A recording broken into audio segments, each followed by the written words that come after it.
En cuisine, pas mal non plus, puisque nous sommes avec Michel Chabran.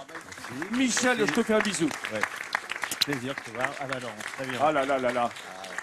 Je disais, c'est un peu des tontons Jacques Maillot, comme Michel Chabran. Ils ont bien connu mon père. Et donc, j'ai considéré un petit peu voilà, comme de la famille. Hein. On est entre nous, on est bien. Et j'espère que vous êtes avec nous ce matin pour assister à je ne vais pas dire l'exécution, plutôt à la réalisation d'une magnifique pintade, parce que c'est le volatile de la Drôme. Hein.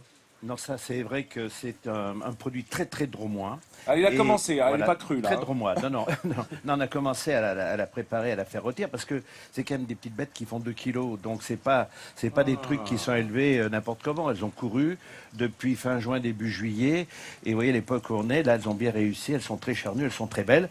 Et ça c'est du vrai produit. Parce que la pintade, il faut savoir que c'est un produit saisonnier. Et c'est quoi la recette? La recette, c'est une pintade rôtie qui va être accompagnée, qui va être farcie, bien sûr. Il y a des petits champignons. Il y a des petits champignons, mais la farce, on ne la met pas à l'intérieur, on va la faire à l'extérieur avec le pilon. Et comme ici, c'est la région un peu de la Caillette, on va s'amuser à faire ça avec la Caillette de Chabeuil. De Chabeuil. Et donc, on va la faire un peu différemment, en tous les cas. Si on le met à l'extérieur, ça s'appelle plus de la farce. Si on le met à l'extérieur, c'est plus de la farce, c'est un accompagnement dans ces cas-là. Oui, mais on fait la farce avec le pilon, parce que le pilon de la pintade, bien souvent, elle court celle-ci, donc elles sont un peu musclées, donc le pilon il peut être un petit peu dur. Ah, c'est quand même des sportives. Ah bah oui. C'est sauvage. Tu fais bien la pintade musclée. Le gars qui a suivi la pintade dans les champs. Quoi. Mais c'est les cuisiniers qui courent après les pintades, c'est pas l'inverse. Non, c'est pas l'inverse. Et on court alors, vite, ça ne nous regarde pas, hein, parce que les mœurs drômoises nous sont un peu quand même étrangères. On est là que depuis 15 jours. Hein. Bien sûr. Donc on y vient peu à peu, mais quand on courra derrière les pintades, eh bien l'eau aura coulé sous les... Faut dire que dans la région, entre la cuisine et les vins, on est bien gâtés. Ah oui. On va d'ailleurs tout de suite suivre Michel Chabran, le chef étoilé de la région bien connue. Regardez ça et sa pintade magique. Qu'est-ce que c'est beau, dis donc. Quoi, elle est déjà rôtie en cocotte, ta pintade? Elle est déjà rôtie en cocotte, donc là on va s'amuser. Alors attendez, chef, là on va bien regarder parce que moi j'ai toujours du mal à découper mon poulet. Je suis sûre que je suis pas la seule. Non, c'est compliqué. Alors, c'est assez cuisses, simple. c'est pas évident. Alors, Vous voyez les ingrédients s'afficher. Comme vous pouvez voir, la cuisse et le gras de cuisse, on l'a laissé roser parce que le filet, c'est compliqué les volailles. Il faut savoir que si le filet il est cuit correctement un petit peu rosé, la cuisse n'est pas assez cuite. Si les cuisses sont cuites, le ça, filet est sec. Sec, c'est dégueulasse. Ouais. Donc là, on lève un petit peu les... Alors effectivement, voilà. Lorsque... Et là, vous regardez bien, mesdames et brécher, messieurs, écarte-moi un peu les cuisses. Excuse-moi Michel, ne le prends pas en mauvaise part, rien de personnel bien sûr. Non, si tu peux un peu écarter délicatement. Alors, on voit bien, ça garde une petite teinte foncée. Hein. La pintade, c'est pas blanc comme le poulet. Hein. Non, parce que d'abord, la pintade, elles sont étouffées. Pour que ce soit bon, c'est comme souvent les canards, il faut que ce soit bon. Donc là, vous allez bien à la jointure. On a un petit geste chirurgical. Je suis Nathalie Chaudière-Main. Ah, mais je suis, un petit geste chirurgical. Regarde si c'est bien. Non, ça c'est parfait. Parce que je pensais qu'il fallait commencer par les cuisses. On va venir avec Jeff suivre ce cours de découpe de plus près, ça nous intéresse beaucoup. Voilà, là on est bien, vous voyez. Donc là, elle est rosée et c'est comme ça qu'il faut que ce soit. Et en plus, ça c'est pas, bien évidemment, parce que... mais ils sont bien au Mais nous on est venus, laissez-nous tranquille. Il y en a juste pour 2 là. Et là, le bréchet, on retarde comme ça, on suit le filet, oui. Et là, on arrive juste à l'articulation. Et tu gardes l'aile. Je garde l'aile, bien évidemment. Il y a du métier là. Hein. Ouais. Bon, du métier. Et moi, généralement, je mange le bréchet. Là, on est bien, on lève tout ça. Moi, j'aime le blanc, votre morceau préféré. Ah, moi, j'adore l'aile. J'adore l'aile qui est... et le début du filet. J'adore ça. Tu aimes tout, Jacques? J'aime tout, la pintade, j'adore. Oui, c'est vrai que c'est merveilleux. On n'oublie pas que c'est une poule africaine, hein, à la base, une poule sauvage. C'est une poule sauvage, ça s'appelle la Guinée folle. Et vous avez l'occasion de le voir en Afrique. La poule de Guinée. La poule de Guinée. Et j'ai eu l'occasion, lorsque je fais un petit voyage au Chili, dans le désert d'Atacama, à 4000 mètres d'altitude, vous avez des pintades qui courent. J'ai pas essayé de les attraper parce qu'elles étaient vraiment affûtées. Oui. Donc là, ça, on va remettre ça en cuisson. Je vous montre à nouveau. Hein, voilà. C'est très rosé. Hein, là, il faut que ce soit rosé. Mais du coup, la cuisse, vous allez la repasser à la cuisson.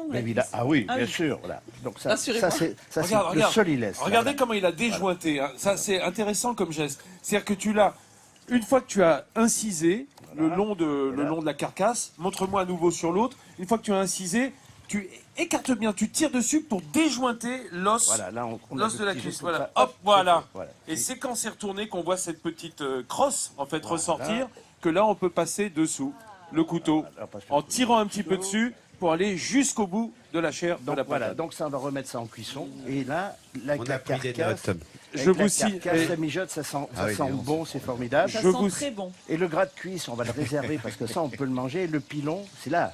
On va désosser le pilon et on va faire une petite farce. La petite farce qu'on va enrober avec une feuille de chou, de la crépine de porc. On va y mettre. Oh, dis dedans rien, un dis peu rien, de dis foie rien, gras. dis rien. On va faire Garde la rôtir tout surprise, ça garde et la ça va être surprise, sympathique. Michel. Allez, on retourne en cuisine, mes amis. Oui, Parce que- j'ai toujours une question, chef, c'est savoir si... Oui, t'as ta question. Oui, savoir si l'épeautre, finalement, ça peut s'accompagner avec tout, parce que c'est plein de vitamines, plein de magnésium, de calcium, donc voilà, c'est... Michel, l'épeautre, c'est quoi? C'est un blé rustique pour les gens qui nous regardent, Voilà, qui c'est ne connaissent pas. un blé rustique hybride. C'est vraiment une céréale exceptionnelle qui se consomme de plus en plus. Et on le marie. Attrape-moi le Voilà, bol elle est que, là. je vois, que je montre en même temps à la Donc caméra. là, il faut la Voilà. faire tremper au préalable un petit peu parce que Là, il est cuit. elle est cuite. Voilà. Donc il faut le faire tremper au préalable et ensuite on va le faire cuire le lendemain avec un bon fond de volaille si vous voulez l'accommoder avec de la volaille, un fond de poisson si vous voulez l'accommoder avec du poisson, un fond de crustacé. Ça va un petit peu avec tout. La preuve, puisqu'on on a fait une caillette avec. Donc Il faut juste préciser que c'est le gluten, contrairement au blé, enfin, c'est une sorte de blé, mais qui est très faible en gluten, donc ça peut Oui. intéresser... donc ça intéresse et absolument. aujourd'hui avec tous les régimes que nous avons, Voilà. c'est important. Voilà. C'est pour ça qu'il est difficilement panifiable, hein. Il y a peu de gluten, donc on ne peut pas en faire facilement du pain de l'épeautre. Oh là là! Pendant que je cause, moi, Michel travaille. Et Oui. ça, c'est merveilleux. Ça, c'est tout le chef Des cuisiniers, qu'on ils sont connaît. toujours au boulot. qui est en train de rouler. Là, je fais une petite caillette. Voilà. Alors, donc, voilà. regarde, Donc, on a pris un petit peu. Remontre-moi, parce qu'on redémarre Voilà, de zéro on est avec là. celle-là. On a une boule. Alors là, une boule. À Une petite l'intérieur- bouboule. à De l'in- fait à de l'in- quoi À l'intérieur, on a fait revenir des oignons. On a fait revenir le petit pilon de la cuisse de la pintade. D'accord. On a amené là-dedans un petit peu de foie gras. On a mis un petit peu de moutarde. On a mis. Vas-y, on a- roule, on a roule, flambé- roule. oui, roule, Montre-nous, bien sûr, parce que ouais, c'est voilà. le geste. Moi, c'est le geste du cuisinier que j'ai envie de voir. Et autour, comme ça, pour bien fixer tout ça, la crépine de porc. Et ça, c'est absolument indispensable. Et en plus, Redémarre de zéro avec celle-là. on va, là, celle on va qui est- revenir. Donc Vas-y, ça, vas-y, là, regarde. comme ça. Donc, là, La faut faire bouboule. La bouboule dans le creux de La la main. bouboule dans le creux de la main. Voilà, ça, il faut bien la boule, sentir. voilà, bien hein. la sentir. Là, on la robe avec la petite feuille de chou Oui, vert.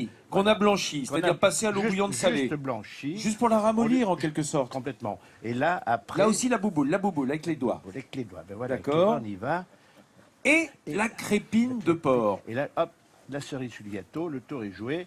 Et voilà notre petite caillette qu'on va mettre en préparation et en cuisson. J'avais pris un petit peu d'avance. Alors, si vous Voilà. n'êtes pas des familiers de la crépine, c'est absolument merveilleux parce que ça va fondre en fait à la cuisson. Ben, ça ça- tient la boule. Ben déjà, il y a Mais en même temps, ça fond. il y a un double avantage. D'abord, ça vous ferme bien ce que vous êtes préparé, la feuille de chou ou la feuille d'épinard, ce que vous voulez. Et en plus, ça va nourrir à la cuisson. Ah, Ça c'est pour nourrit ça que avec- c'est indispensable. C'est indispensable. D'accord. Parce que sinon, après, votre feuille, elle va s'ouvrir, ça part dans tous les sens.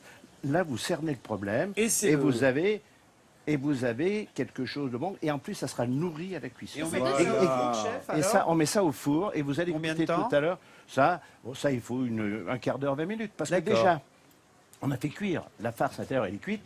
Et on met ça au four, il faut entre 10 minutes et un quart Oui, d'heure. c'est déjà pour- pré-cuit. C'est prêt. Ah bah ça y est. Ah bah, ça Là, fait on est envie. mal parti, mesdames et messieurs. Figurez-vous fait que très Jacques envie. Maillot a repéré le chef. Il y a été Ah oui. direct. Ah oui, Voilà. merci Michel. Et voilà. c'est chaud, hein. Ah voilà, Ne voilà. te brûle voilà, pas, voilà. Et ne te voilà. brûle pas. Regardez. plus, hein. Alors qu'est-ce qu'il y a dans la poêle, chef? Bon, ça, c'est le gras de cuisse. Ça, c'est la Le poêle gras de le cuisse. gras J'aime bien de l'expression. cuisse. Oui. Ben là, les petits filets, on a réussi à s'en sortir, à les faire filets, oui. une cuisson un petit peu rose. Ah comme oui. c'était Ouais, souhaité. mais c'est bien, c'est bien. rosé. Et, à et l'arrêt. je trouve qu'au C'est camping, on parfait. s'est pas trop mal débrouillé. Non, mais Voilà. franchement, Michel Chabran, grand chef étoilé de la région, que je vous demande d'applaudir, parce que ça Bravo, sent Michel. extrêmement bon sur le plateau. Et alors, la région, c'est certes la pintade, hein, comme on l'a vu, mais c'est aussi le chocolat. Et je reçois Luc Guillet qui est avec nous. Luc Guillet qui est chocolatier ici, à Valence, et fait partie de l'association des Relais Desserts International. Eh bien alors, mon cher Luc, toi, tu reviens tout juste du Salon du Chocolat de Paris et tu prépares le Salon du Chocolat de Lyon. Voilà. Hein, parce que ça suit en fait à 10 jours, à 10 jours près. Effectivement, la saison est lancée avec Bravo, le Salon du c'est chocolat à Paris, qui a lieu donc jusqu'au 1er novembre. Et ensuite, à Ouais, vers partir- le 11 novembre, je crois. à partir du 11 novembre. à Paris, c'est jusqu'au 1er. Et ensuite, à partir du 11 novembre, c'est le Salon de Lyon. Eh ben voilà, hein, comme ça on mange du chocolat partout en France. Faut dire que c'est un peu la saison, on prépare les fêtes. Hein. Avant Noël, il faut s'y prendre à l'avance. Et alors, ici on est gâtés dans la Drôme parce qu'il y a la Cité du chocolat. Hein, à Tain-l'Hermitage, qui est un peu le pôle d'attraction pour tous les gens qui s'intéressent à ce produit. On a quelques images, bien entendu. On a été la visiter. C'est assez didactique. Hein. Qu'est-ce qu'on peut dire de la Cité du chocolat? C'est un parcours initiatique? Effectivement, c'est un parcours initiatique où les gens peuvent découvrir la transformation de la fève jusqu'à la tablette de chocolat. Ouais, parce qu'il faut rappeler qu'il y a quand même un certain nombre de process entre le fruit hein, du cacaoyer brut et les merveilleux bonbons de chocolat et préparations et pâtissières que nous avons ici sur la table. D'ailleurs, je vais vous montrer. Regardez la caméra. Eh oui, là, on fait des envieux, mesdames et messieurs. Eh oui, bah oui, qu'est-ce que vous voulez? Bah oui, ça donne envie. Ce sont juste les productions de Luc Guillet, au milieu de quelques fruits et légumes de la vallée du Rhône. Qu'est-ce que c'est ces lingots qui sont devant, là, Luc? Alors, le lingot, c'est un clin d'œil que l'on a créé cette année particulièrement parce que on a voulu faire une idée qui est la brique, qui est le nom de la nouvelle boulangerie que l'on a ouverte cette année.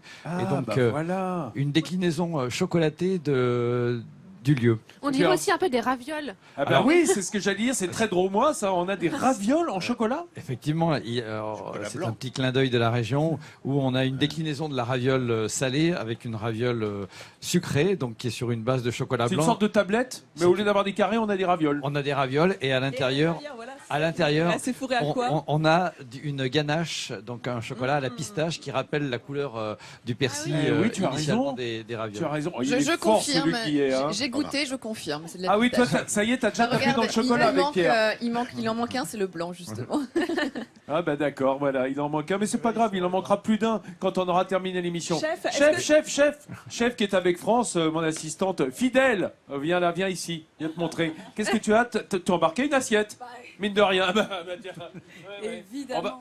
Regarde, on va regarder tout de suite le clip avec Michel Chabran pour voir comment on a fait cette assiette. Alors, voilà. On a démarré en cocotte, Michel. Tu peux commenter? Tu as fait. Là, tu découpes cette pintade rôtie. Voilà. Hein, alors, la pintade, on l'a fait pré-cuire, c'est-à-dire que, comme j'ai déjà expliqué, elle est rosée sur le filet. ça, c'est l'épeautre. Oui, l'épeautre. Petite boule de farce dans une feuille de chou blanchi. Feuille de chou blanchi. Et ensuite, eh bien, ça Crépine. fait tout seul. Crépine, on met au four, ça gratine tout seul. Et là, on termine la petite chose avec le petit jus. Le petit jus, de cuisson qui a bien réduit, qui est parfait. Découpage des suprêmes, un petit parage. Et on se retrouve avec notre magnifique plat que Jacques Maillot a goûté. Ah oui, je suis en train de le goûter, magnifique. Alors les champignons sont sublimes. Et alors le petit jus, là, bien réduit. Pas mal, hein? Ah, il est magnifique. Encore un peu. Alors oui. Nathalie Schran-Guerma est partie dans le public proposer ont beaucoup les de succès, petites hein. caillettes, là. Enfin, tes petites boules de farce en forme de En caillettes. forme de caillette, Ça se régale, avec hein. de l'épeautre. Ah oui, Voilà. c'est merveilleux. La Alors, caillette, voilà, c'est bien la une caillette, spécialité là, de la Drôme, bien entendu, les va amis. goûter la caillette. Moi aussi, je vais goûter dans quelques minutes. Alors, on a la chance d'avoir les chocolats pour le dessert. On a la pintade de la Drôme cuisinée par un grand chef, un grand chocolatier. On est pas mal. On a un grand mangeur. Ah oui, oui. Ah oui, du Club des 100. Un gourmet. Ah oui, gourmet, eh oui, quand même, il faut le citer au passage. Les amis, si vous voulez la recette de Michel Chabran, vous la retrouvez évidemment sur France3.fr, rubrique Midi en France, hein, la cuisine. Pour les chocolats, eh ben, il va falloir venir en plateau. On vous en laissera peut-être si vous êtes dans la région demain. Passez toujours voir. De toute façon, Luc Guillet, il est pas loin d'ici. On est toujours au Champ de Mars à Valence. On vous souhaite un bon appétit. Le 12-13 dans quelques minutes. Ensuite, météo à la carte. Et on se régale toute la journée sur France 3. À demain. Je vous embrasse. Merci, Jacques.